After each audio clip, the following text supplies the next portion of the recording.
Uma das grandes coisas hoje que é debatida na saúde são os excessos que são gerados do ponto de vista de custos e gastos na medicina. Então, exames desnecessários, tratamentos desnecessários são muito debatidos hoje, tanto da ótica do paciente quanto da ótica de sistema. Uma coisa que a gente precisa ter claro é que não adianta a gente cercear simplesmente a atividade médica com protocolos. Isso não é a melhor saída para a gente resolver esse tipo de problema. A gente tem que entender, sim, o que motiva o médico ou o corpo clínico de um hospital a cometer certos exageros. Existem coisas comportamentais por trás disso.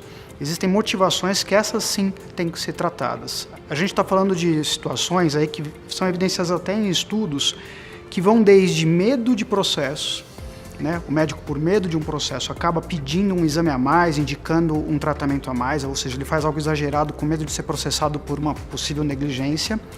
A gente tem situações onde existe um modismo, determinado exame saiu na mídia, ou vejo outros colegas fazendo pedidos relacionados àquele exame, indicando aquele exame, eu começo a pedir também por uma motivação que às vezes não é nem racional. Eu tenho motivações, inclusive, relacionadas aos pacientes. Às vezes, por pressão de pacientes e familiares, a gente acaba fazendo exageros, também com medo de quebra de relacionamento, de quebra de confiança, a gente acaba atendendo pedidos de coisas que seriam desnecessárias.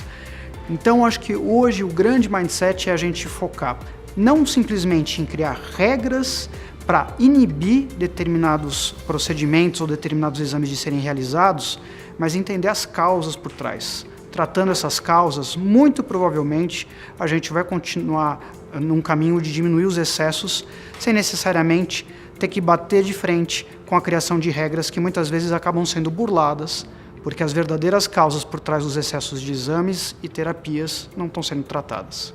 Acho que talvez uma das melhores estratégias hoje para trabalhar esse conceito dos excessos, tanto do lado dos pacientes da sociedade quanto do lado dos profissionais de saúde, é o movimento Choosing Wisely, que é um movimento que se baseia na recuperação do diálogo entre os profissionais de saúde e os pacientes. Trabalhar novamente a confiança, o diálogo, em busca da melhor solução, da solução mais sábia para aquele caso. Levando em conta, claro, que existem evidências científicas para respaldar nossa tomada de decisão como profissional, mas que existem aspectos individuais daquele paciente, valores, crenças, medos, ansiedades que têm que ser contemplados. E a melhor forma de adequar e acertar de fato o que a gente está fazendo é através do diálogo. E a estratégia do Choosing Wisely, que hoje é difundida no mundo inteiro, inclusive no Brasil, talvez seja uma das melhores formas da gente fazer isso de uma forma racional e envolvendo o paciente na tomada de decisão. O movimento Choosing Wisely, que está sendo divulgado no mundo inteiro, inclusive no Brasil, é um movimento que tenta recuperar o diálogo entre os pacientes e os profissionais de saúde, principalmente os médicos, né? Que é o profissional que normalmente vai indicar exames, vai indicar tratamentos, intervenções. Essa recuperação de diálogo é muito importante para uma tomada de decisão compartilhada.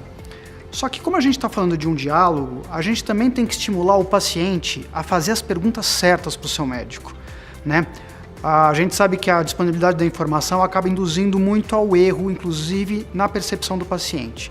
Então, se a gente pudesse dar algumas dicas de você, como paciente, o que eu devo perguntar para o meu médico numa consulta, numa interface com o meu médico, que perguntas são as melhores perguntas para que eu consiga tomar uma decisão, a melhor decisão possível em relação à minha saúde.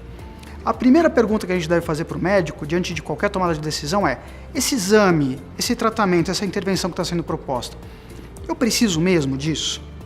Né? Ao fazer esse exame, esse tratamento, essa intervenção, que riscos existem? E qual a probabilidade desses riscos se converterem em algo ruim para mim? Já que esse exame, tratamento, intervenção pode ter algum potencial risco, existe alguma alternativa que talvez não seja tão boa, mas com menos riscos, né? Para que eu consiga decidir que risco eu vou assumir em detrimento daquele benefício que você está propondo? E a última, e talvez a mais inteligente de todas essas perguntas: se eu não fizer esse exame, esse teste, esse tratamento, acontece algo de mal comigo? Será que eu posso abrir mão de simplesmente executar isso? Vai me causar algum dano? Talvez com essas perguntas, a sua tomada de decisão como paciente, ou de qualquer um de nós, ela possa ser mais racional, mais inteligente, você vai ter uma escolha mais sábia em relação ao seu tratamento e à condução da sua saúde. Acho que essa é a grande dica para a recuperação de um diálogo que busca uma resposta sábia, que é a premissa do movimento Choosing Wisely.